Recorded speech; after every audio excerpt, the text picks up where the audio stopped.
This is kind of messy. Just not only the recording format in my head not being what I envisioned originally, the content itself and the entire idea behind it. Everything about this is messy. Cool. I could start out by saying that I originally planned to do this a lot earlier. I planned on recording basically right after I finished the Capitalism Ho Nightwing, like talking about the comics and things like that, and introducing this, I guess, spin-off series where I would sit down once a month and read through the comics that I purchased many, many years ago. I planned on doing that much sooner, and then I finally got around to it, and it took me a while. We'll get into why. But I guess I can talk about a bit more why Nightwing. I can't really explain it. I just like Nightwing. Maybe dark hair. And I had dark hair. I did martial arts. And when I was doing martial arts, as a young man, teenager, I really liked eskrima sticks. I know how to use them. I haven't used them in a very long time. I actually kind of want to get back into that. So Nightwing uses eskrima sticks. Maybe that. I don't know. Maybe because my friend got me into it, and he was really into Nightwing, and I saw that, and the enthusiasm that he had kind of absorbed into me, and I went, oh yeah, I really like this too. And maybe because it was, I don't know, not to get too much information on this, but like it was also trying to step out of somebody like Batman's shadow a bit of, going through that. I liked the blue suit, New 52, things like that up until that in my life. I mean, I felt like I was kind of living in somebody's shadow by literally moving out with my older sister and then going to work at the same job that she worked at, and not quite going down the exact same path, but then I did theater work, which is what she did. So there was a bit of that, and I needed to prove to myself what I needed to do, which looking at it now seems silly, but I think I maybe was affected by that a little bit. I don't know. I can't really say exactly, but I like Nightwing. And then maybe because it wasn't so much, it was actually a collectible thing, an achievable goal to collect all of the comics that I was finding. I can't really say why. Maybe it was just the New 52 storyline. Maybe it was just that stuff, and then I went into it. I mean, I've read that many, many years ago at this point, but I remember liking it and going, yeah, I'm going to collect Nightwing. I don't know. I don't have a full answer. Like I said, messy. But it's been probably more than 10 years. I have them all collected now. It's time to read them. Finally. And for whatever reason, at this point in my life, I'm pretty much documenting most everything I do that I feel isn't too personal at the very least. And so if I set a goal, especially what really helps me in my life, if I set a goal that I'm going to read all of them and then I go, and I'm going to make a video about it, then I do the thing, because now I'm holding myself to some higher standard of, well, I'm going to make a video about it. Why is that the case? I don't know. But look at everything else that I'm doing and see that that's kind of how it goes. So that's where we're at. I really hesitated even creating this. I'm kind of looking over my notes here of the things that I came up with, because I didn't feel like this was good content. I didn't feel like it was providing anything useful. I'm without even searching, because I don't want to be influenced by anyone else. Without even searching it, I can 100% guarantee there are already people who have read all the Nightwing issues and will do a much better job of explaining and summing up and more thoughtful detail and, better investigation work. I'm not a journalist. So what am I providing? What am I doing? And I kept holding back. And at the very least, sometimes when I come up with an idea that's, let's face it, half-baked, I can go, well, if I have enough cameras or I do enough set work or I add silly things here and there, maybe I can come up with that. And my original idea for this was to shoot it in a closet, because I went, maybe I'll have enough space after we move. If I shoot in a closet, really, I only need a single camera, maybe a second one over my shoulder so you could see the books that I'm talking about in the comics.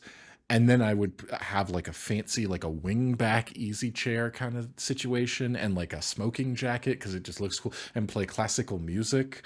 I think I said something about that to someone. They were like, "Well, you gotta have a pipe if you're doing that." And it's like, I don't have anything to do with pipes. I'd have to buy a pipe just to like, but it would be funny, right? And at the very least, then it's ridiculous, and so the content, it should matter more. Let's be real. That the content should be the most important, and everything else should be secondary. But sometimes I come up with half-baked ideas like that. And I think that that's going to be the case. And obviously, it's not working out that way. I don't have a wingback chair. I've run out of money, so I can't buy anything like that or a smoking jacket. And that shouldn't be the point. The point should be to just finally read the comics that I said I was going to, and I collected and spent money on. Comics in general may be the thing that I know the least information about and have spent the most money on. That might be tied with Magic the Gathering. I think I've talked about that. I may have used that exact quote in another video more recently talking about the things, because I really just kind of went into it and was like, I'll figure it out as I go. I'm not going to spend time on the internet researching it. Now I've spent a lot of time on the internet researching this. But the point is, and this has nothing to do with it, so this will only be addressed here in this first episode, and then we'll just talk about the comics going forward. It's okay for me to make what I want to. It's okay. I had to remind myself that I don't make the best of anything. The best is a unobtainable goal that is stupid to consider, and I try to remove that word from my vernacular in every possible way, because striving for the best is an impossible goal, and it will only lead in failure, and I don't take well to failure. It will demotivate me from moving forward. That's why if you look at anything, I started out with just doing wildlife stuff, and I had to convince myself that even that was okay, because I knew it wasn't going to be the best, but I would tell my story. And then I started branching out into other things. Am I making the best possible style of video for Capitalism Ho? No, because the best is impossible. But it's my stuff. It's stuff that I like and I want to do. And that's what I'm doing with Nightwing. And probably after I read all of these hundreds of comics, I'll move on to another series, maybe Batman. I got a lot of Batman comics too, but it'll be harder to read all those because I don't have all of them. Anyway, what is this going to be? It's going to be me talking about my feelings and thoughts and what I like, mostly focusing on what I like, because that's how I try to live my life for everything, of Nightwing. Reading the Nightwing comics and finally getting around to them. And it's okay that it will just be what it will be, because it's my experience. It's my video. It's my lights turning off on me while I'm recording. I think it's a good enough summary for what it is. Roll the intro, because for some reason I shot an intro.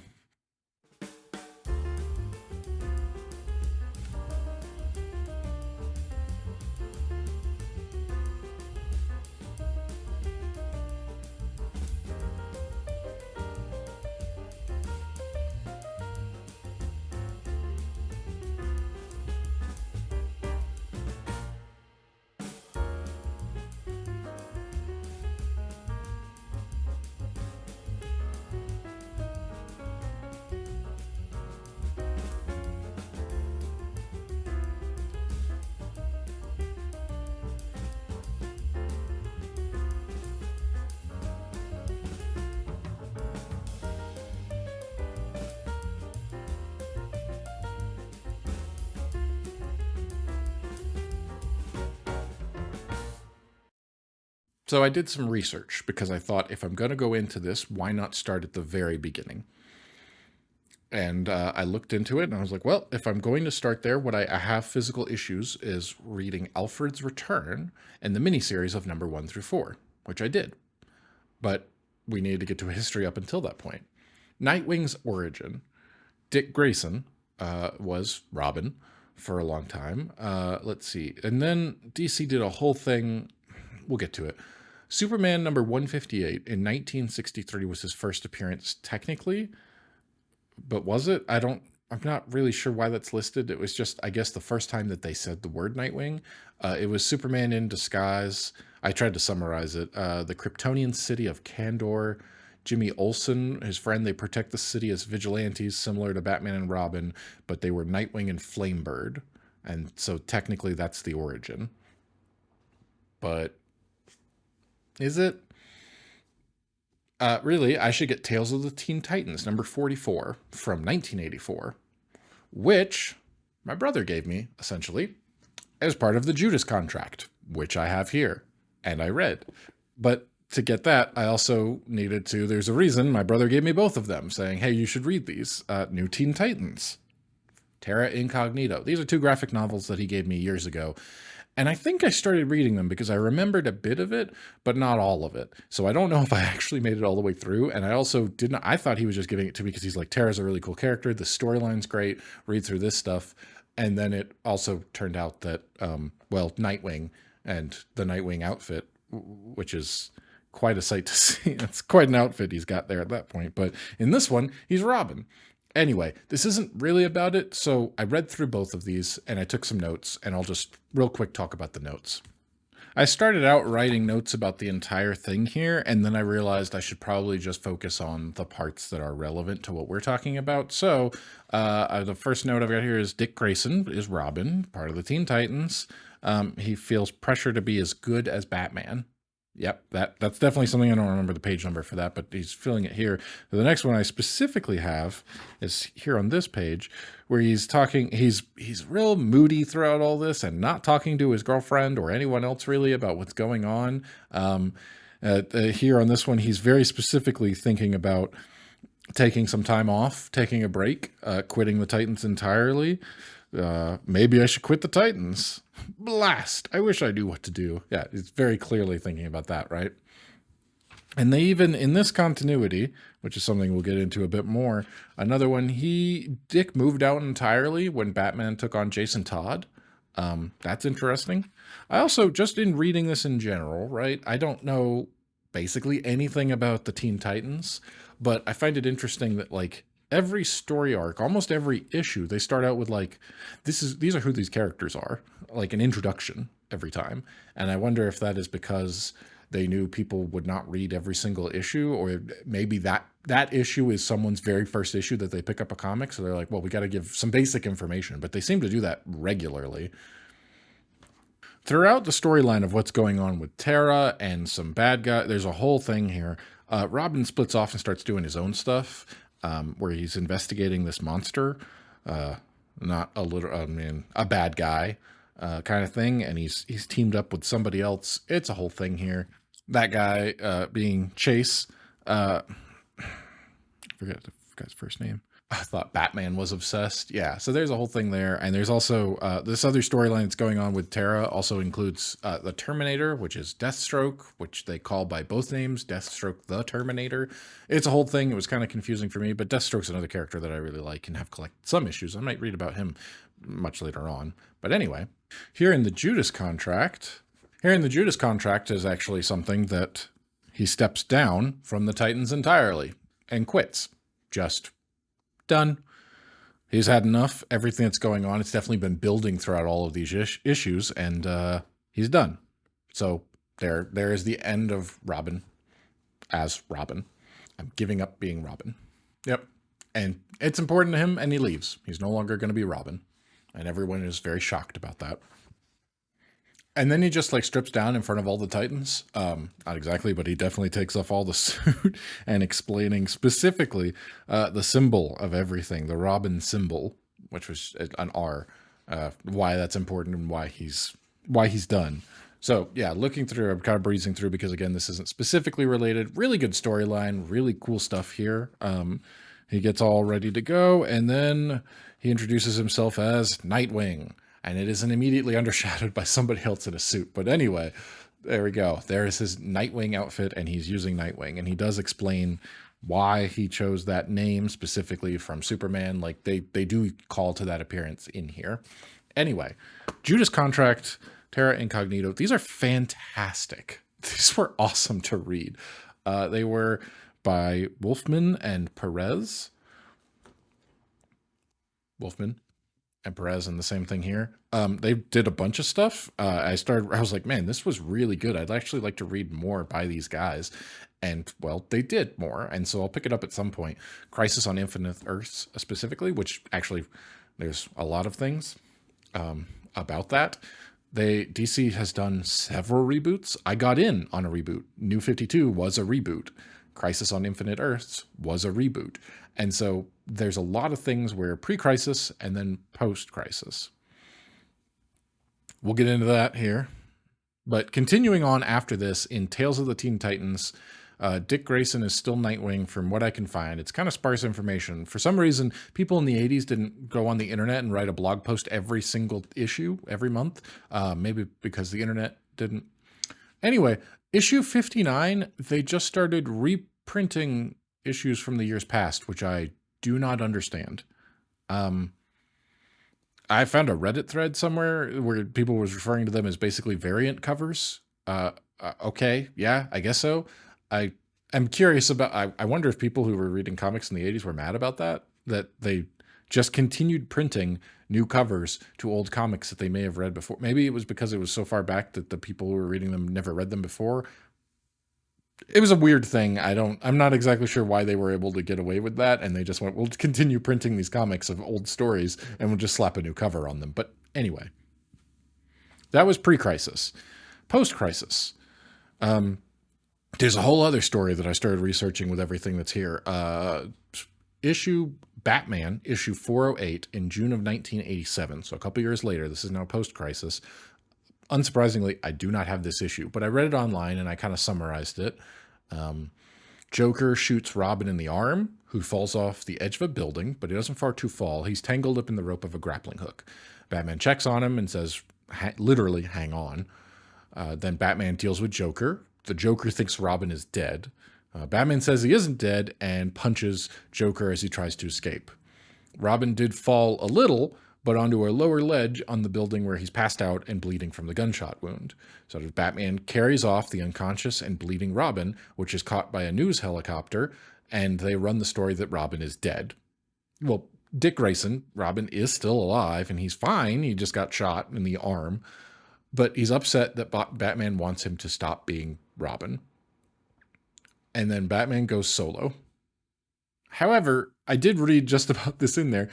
As a note, he was real quick to dismiss Dick Grayson because he's a child and fighting crime is a man's job. That same issue is the one that reintroduces Jason Todd, who is the next Robin, who is a child and becomes the next Robin. Fighting crime, which is a man's job, as you remember. What? But anyway, it was real quick and sudden, and I'm not exactly sure why that happened with that, but sure. Anyway, now we do a time skip for like 8 years. Teen Titans have been canceled during this time period. I don't know much about what's going on because, again, I wasn't alive during this, and certainly not even comics. Apparently, I should read Nightwing, Secret Files, and Origins number 1, and Nightwing Year 1 for the post-crisis origin story. I'm not going to do that because, once again, I'm still reading other things and not getting to the main point of what I wanted to read, which was the Nightwing comics that I have collected. So I pretty much figured out exactly, like reading online, I got an idea of what's happening, and also they kind of explain a bit. Now, we finally get to, and what kind of took me so long and why I said I was going to record this earlier and didn't was because I sat down thinking, all right, here's my day. If I want it to be fresh, so I'll read all the issues in one day, and then I will go and I'll make a video the next day. I'll take all my notes, I'll do all this stuff, I'll read through it twice, once to get the story, once more to take some notes about things that I thought were interesting. Now I'll finally read my comics that I've been talking about doing for years, and then I'll record a video about it. That was weeks ago at this point, because I had to do a lot of other reading first, and all the stuff online that I can find.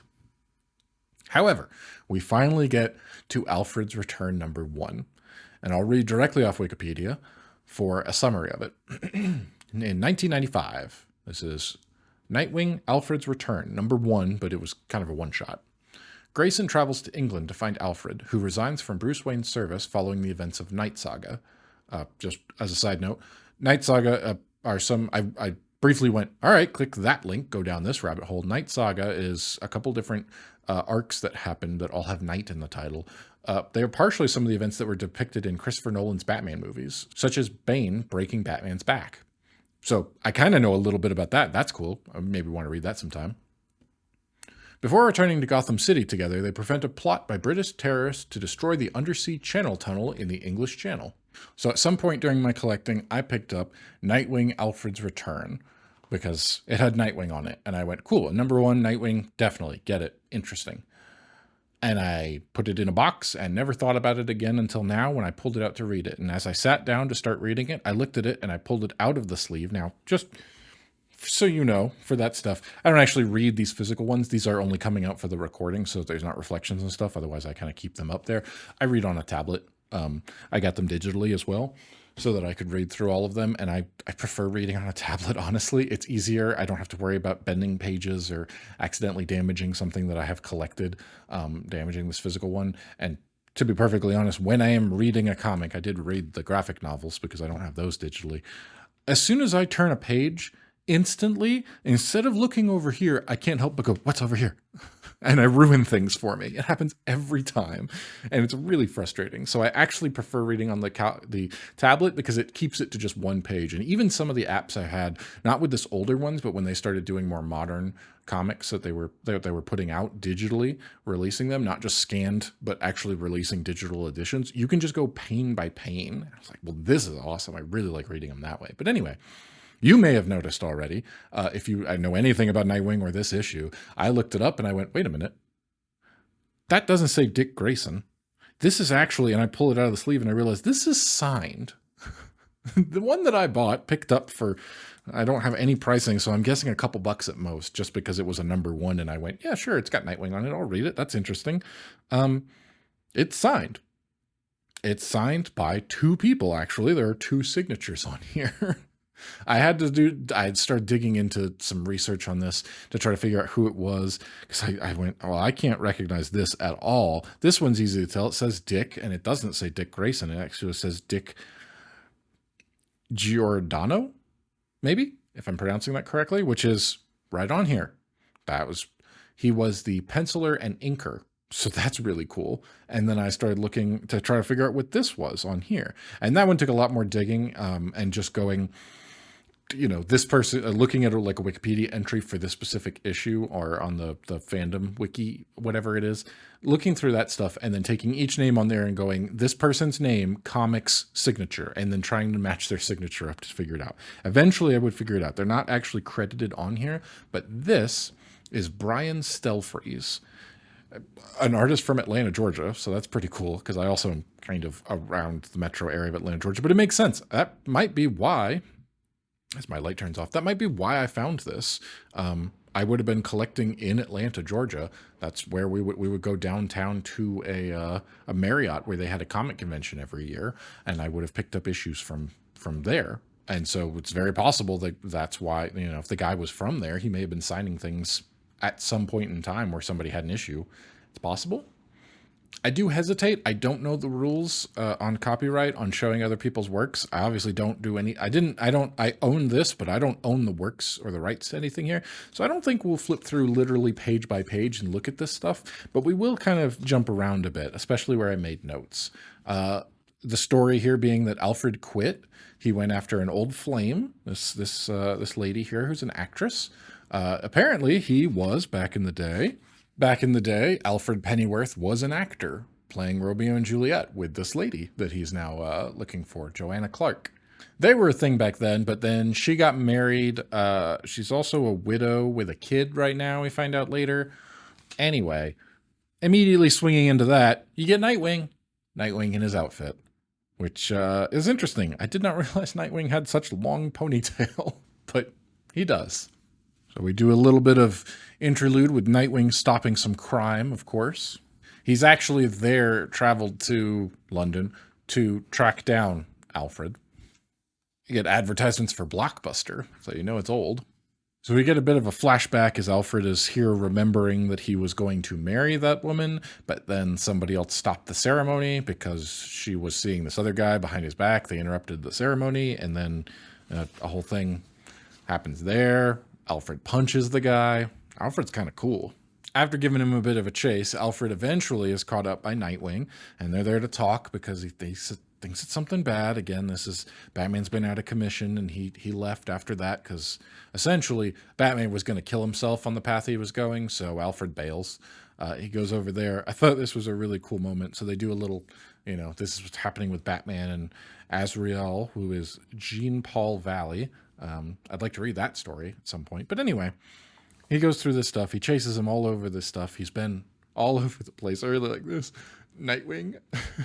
Nightwing's going, you went to Antarctica? And Alfred just goes, I like penguins. So this whole plot going on with the terrorists, they're I definitely at the time would not have understood how shorting the pound and then crashing the economy would result in them being in control. Um, Even as a few years ago, I still barely understand it, and that's only because of GameStop's thing. And I did a bit of research into the stock market and that during that time period. But anyway, they go through, they stop the terrorists, they all these bad guys. Nightwing has a whole thing on top of a tractor trailer where he's saving them, doing all this. There's some plot twists in here that I don't really want to ruin, but safe to say, they of course it's a comic, so they do stop the plot. Here's a really cool splash page of the truck exploding, but not, exploding under the tunnel that would have collapsed everything. And just like that, it's over. And Alfred's like, yeah, okay, maybe I can go back to Batman for a while. There we go. So yeah, and that's that. An advertisement for Batman Forever. I'm pretty sure I saw this movie. I don't remember anything about it. Maybe I didn't. Oh, Val Kilmer. This is the one that they talk about. People have talked about this, and Jim Carrey. I don't think I've actually seen this movie. Anyway, pretty cool.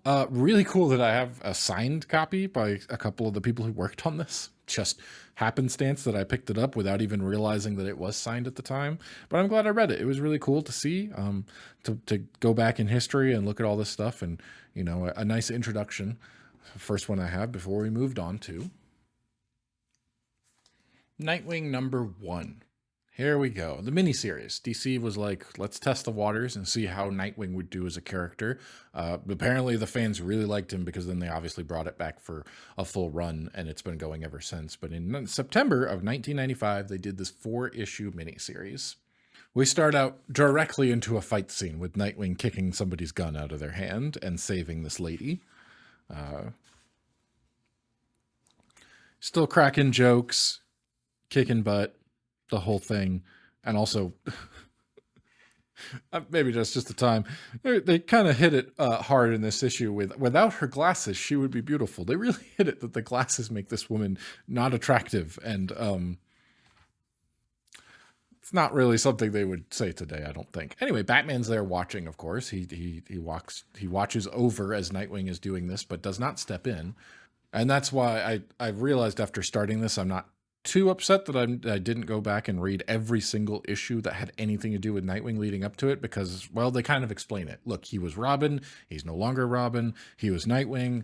He's again taking his clothes off. He's stepping down. He's not going to be Nightwing anymore. So that you start out your first issue of this miniseries with him going, I don't want to be Nightwing. And then he's just done being Nightwing. And he references how he had to be Batman. Throughout, I know that this happened multiple times, especially later on was one that I actually have the graphic novel of, I think, where Batman steps down and Nightwing takes over as Batman for a time. But that's what had happened before, as I mentioned, with Azrael and the entire thing. He had to stop Azrael because Azrael was too violent, as Bruce Wayne was recovering from his back injury after Bane broke his back.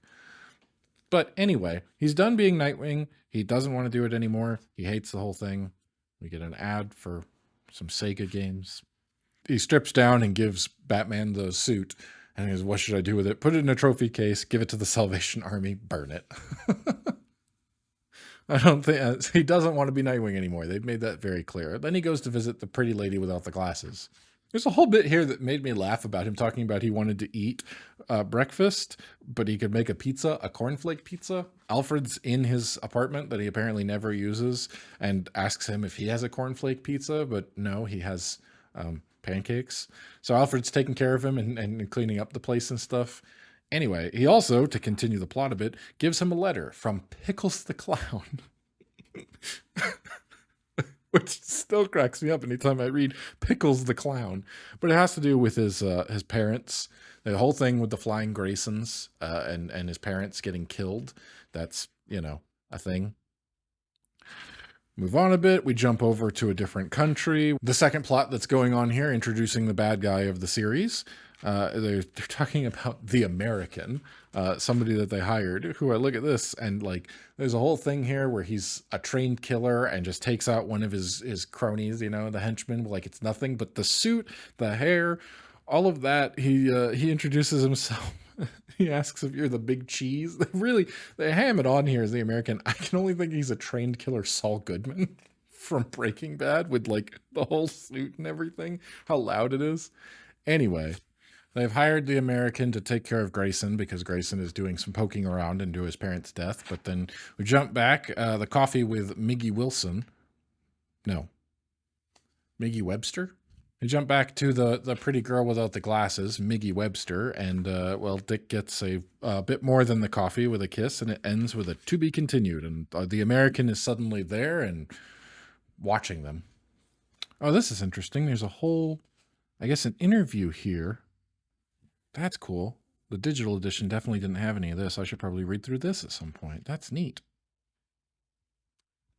And there's issue 1. Pretty cool. Good story and introduction. He doesn't want to be Nightwing, which I thought was very interesting for the fact that the series is Nightwing. But he's back in the next one as Nightwing. Issue 2, Behind Enemy Lines. And yeah, different suit. Because again, you start out that way. That was the one that he had worn up till that point with a lot of gold and things. And then all of a sudden, just the one that I knew, the blue V. Here he is doing a Wolverine impersonation. There's a lot of hair on those arms. They really shaded that pretty dark and just immediately made me go, is that Wolverine? Maybe the artist also had done some Wolverine work.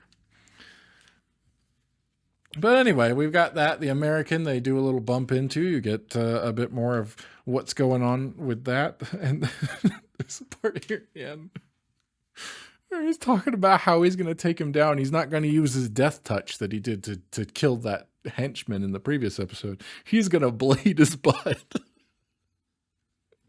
I don't... I mean, look, it was the 90s. Maybe that's different. I don't know. Something about I'm going to blade his butt. It really cracks me up every time. The American's waiting for him in his apartment. They throw down this whole thing while he attempts to blade his butt, but they escape, get out of there. We move on. He's in trouble. He heads back to the Batcave to talk to Alfred about what he's got going on with the with the case there. And you also get a little introduction of the Oracle, which I know a little bit about. I don't know who she is in this continuity. I would have to look it up, and I didn't. But anyway, they find out about the bad guy and what's going on in that other country, Cravia, I think is maybe how you pronounce it. And there's some bad stuff because he talked about an ethnic cleansing, which is definitely not good. So that's not ideal. I do a little introduction of Harold, who I don't know anything about, but that's apparently who makes the suits and is a mechanic, computer whiz, all-round genius, and the costume maker. So he's got a new costume. There's the new Nightwing suit, right? So he made that for him, even though the last issue he definitely said, I'm done being Nightwing. Here we are, back to being Nightwing. But some cool stuff. It's bulletproof. There's weapons. A communicator so that they can reach back, which, you know, it's before the time of cell phones now, isn't it? Or at least where they're everywhere. But yeah, how about that? Now, I will point out something that made me go, wait, what? And I flip back. You know, his hair is kind of long. It's definitely, he's got longer hair. It's a little bit shoulder length or whatever. And then all of a sudden it goes into a ponytail and it's all the way down. It swoops all the way down around here. Suddenly really long hair when it gets into a ponytail. I'm not sure what's up with that, but man, this is a cool splash page, right?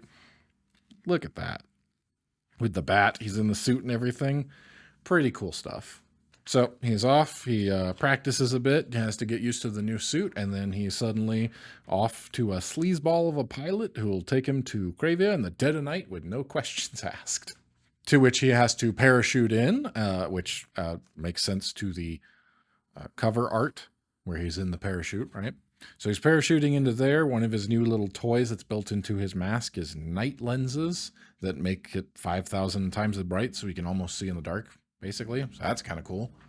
He's beating up the guys that are shooting at him. I thought this was kind of interesting that he specifically points out, he's like, when I was Robin, I would say something snappy, like lights out. I'm glad I don't do that anymore. Yeah, they're kind of they're moving beyond the Robin, right? He's growing up a bit. It's pretty cool. But then it ends with him back on his little mask phone talking to Miggy, who's in trouble, and another to be continued. And Nightwing. Evidently, that's where I probably paid $4 for this one as I was trying to complete the set of the mini series here. The Traitor's Death. He's all strung up, huh? He's beating up the bad guys who had him cornered last time. You thought, uh-oh, what was going to happen? But apparently they can't hold a flashlight and shoot a gun at the same time, so none of them are able to hit him, and he takes them all down. But it doesn't take long before he is trusting somebody who then betrays him, hits him with a lead pipe, and he winds up captured. They capture him and then pour something sticky and sweet smelling on him and lower him down into a pit with another guy who was from the previous issue. They show that there's a bit of a betrayment. I kind of skipped over that, but he's down in the pit with Dick Grayson Nightwing at this point, and explains that they've been covered in honey and they're going to release thousands of rats that are going to come out and eat them. So, you know, that's messed up. Even for the 90s. Wow. It's kind of dark. You're going to get eaten alive by rats, literally. So he's got the old knife in the glove trick, because apparently these guys who can't hold flashlights or shoot people at the same time also don't think to check their prisoner for weapons. So they escape, of course. But while they're escaping, you start getting this other guy, Von Kart. He starts explaining a bit of what's going on. He had a son who resembled the prince of Kravia, maybe. They then used an uncle plastic surgeon to duplicate the scars of the prince, so he messes up his own kid. Why is he doing that? They're escaping, there's more of this stuff, and then he goes in, this guy becomes Pickles the Clown, secures a position for this stuff, where he waits, and he kills the kid. Bit of a, obviously, spoiler for this whole thing, you know, I put it up at the beginning, I'm sure. I'm pretty sure in the title intro I include that there's going to be spoilers throughout all this. Because, yeah, we're talking about very specific details for these things. Yeah, so this guy's bad. This Von Kart guy goes and murders the actual prince so he can swap in his own son, who he's had plastic surgeon up to have the scars on him. He's real messed up. That's definitely something that Dick has to tackle with here. He murdered his parents and messed up his own kid, who's now the bad guy of what's going on here, and he thinks, I could just drop him into it, and starts cutting the rope to just lower him back down into the pit of rats. But instead, he pulls him up. He's better than that, and they go to escape and then get shot anyway, both of them. To be continued. And then we have issue 404, the last one that I read for this. Yeah, Dick Grayson's shot, 2 rounds into him, but his suit's bulletproof. Did you remember that? Because I forgot, since I read issue 3 a day before I read issue 4. I just remembered that he was shot, and then I went, oh yeah, he's got a bulletproof suit. Still hurts though, and he says it. It definitely hurts, and Von Kart is down. He's been shot as well. Don't worry though, he just pours disinfectant into the bullet wound. He's better now. It's okay. That's how disinfectant works. Considering how much trouble they had with all of that and the honey pit of rats, they just walk out the front gate because they don't know that Von Kart is going to try to be a good guy now. But back into the city after they leave that, Miggy Webster, remember that lady, the girl who was pretty without her glasses? Her dad's drunk, and that's why she was calling him, because she needs help. Her dad is a mean drunk, and he's got a gun. Dun dun dun. Oh yeah, the note I hit here was Miggy's having daddy issues. Drunk daddy with a gun issues. And the American, old Bernie, he's got some unfinished business, so of course they got to go throw down there, throw some punches. Pretty cool artwork here where he's just beating the crap out of this guy. And then he takes off on the motorcycle, with the American's motorcycle, trying to catch up to Miggy before anything bad happens. But there's a gunshot. Oh no. But it's not her dad. She shot him. So she shoots her dad, and then he comforts her, taking away the gun, and says, I'll help you. And she says, that's too late. And that's the end of that storyline. Oh, okay. I didn't really see that coming. We have to jump back over, and now he's got to find out what's going on with Von Kart. He did tell them the twist there of what you were thinking. They didn't actually murder his parents. Von Kart was not. They were innocent, even though the whole thing there that I kind of skipped over, because again, I'm not trying to show everything. They were going to murder his parents because they saw too much. The murder of the prince, Von Kart murdering the prince, his parents witnessed the whole thing because they had to go back to check the trapeze. So they saw the whole thing, but they didn't actually kill them. They were innocent, and so he forgives him and says, you're innocent too. Nightwing leaves out the window as he always does, and Batman's there waiting for him so they can have a little chat. They do a real heart to heart here with Nightwing talking about how Batman was basically his family, and then they don't say it, but the L word, that's a whole thing in there. Nightwing's got to go off to be his own thing, even though he's not going to be Nightwing anymore. He is going to be Nightwing anymore, and he literally swings into the future on a rope.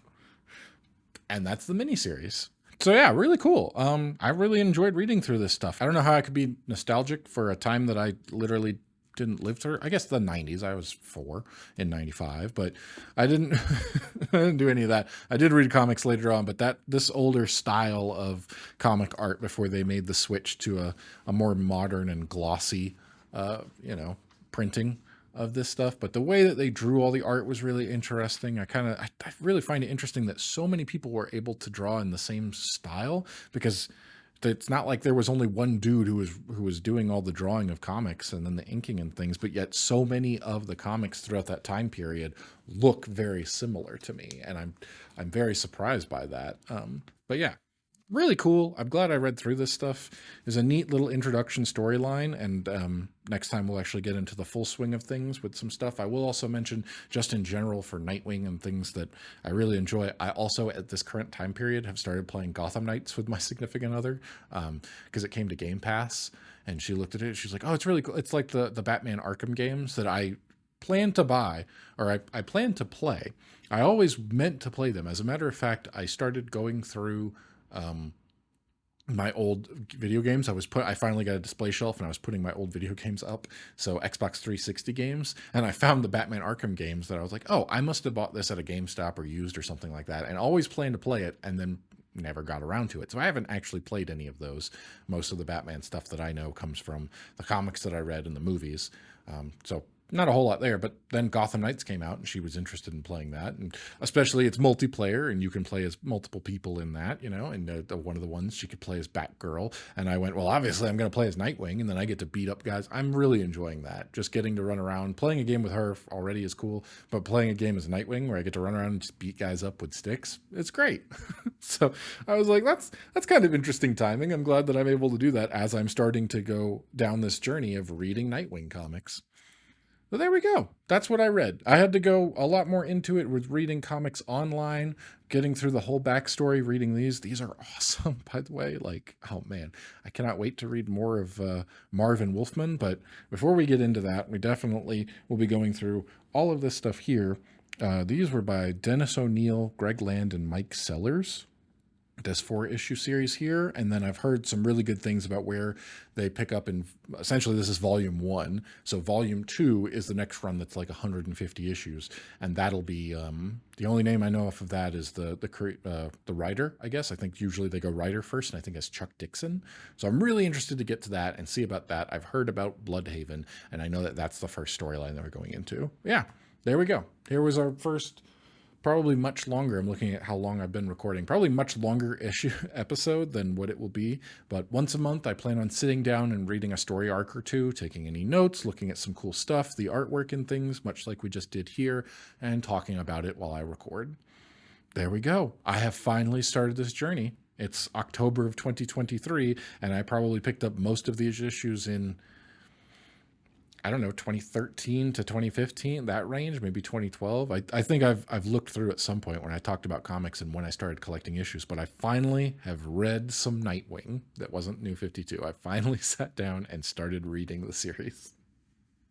Well, next month we'll be swinging right into that on a rope, just like Nightwing did here, and we'll start reading the first official, or the volume 2, the first issue of volume 2. We'll read through the first story arc.